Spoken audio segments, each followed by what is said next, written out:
Hey everyone, Mark Hall here from Knockbreda Parish Church. If you could wish for one thing, here in the midst of crisis, what would you wish for? I reckon most people would probably wish that the whole thing would disappear.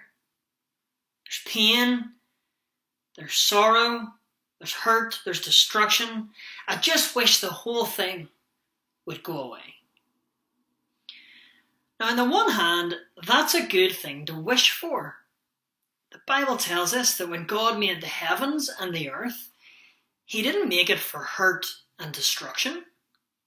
So we can wish, we can pray that God would remove all pain, all hurt, and all destruction. But on the other hand, at the very same time, the Bible tells us that we can wish for, we can pray for something else. And we're told all about it in the book of James.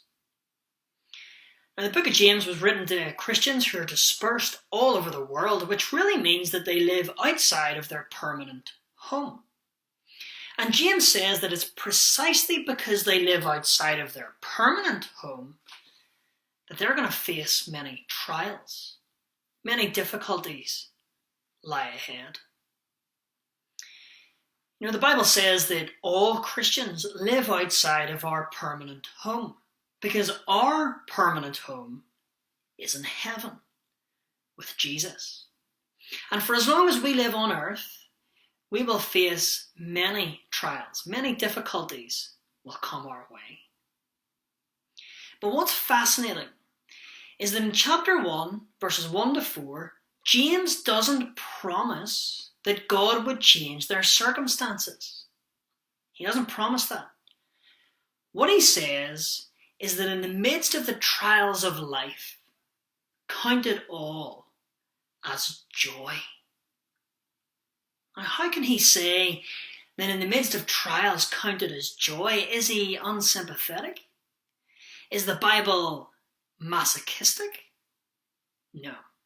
He says, count it all joy because trials test our faith. And when our faith is tested, we have the opportunity to grow. We have the opportunity for our faith to be expanded, to be deepened, that our knowledge and understanding and love of God may increase. And when our faith is tested and expanded, what James says is that we're made steadfast, which really means we can become more and more like Jesus Christ.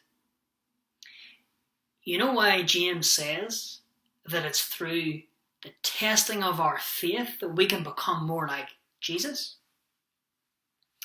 Because the Bible says that Jesus Christ left his permanent home to come down to this earth. And as he lived on earth, he lived a life where his faith was tested to the point of death on a cross.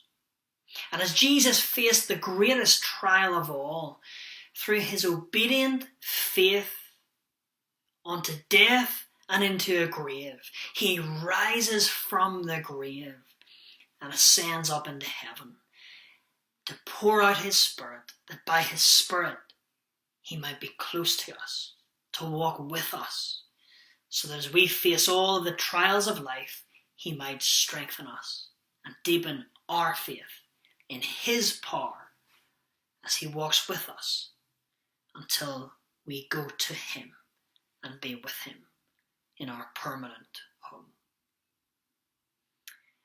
Over the next few days and weeks and maybe even months, we do want to pray that God would remove all pain, all hurt, and all destruction.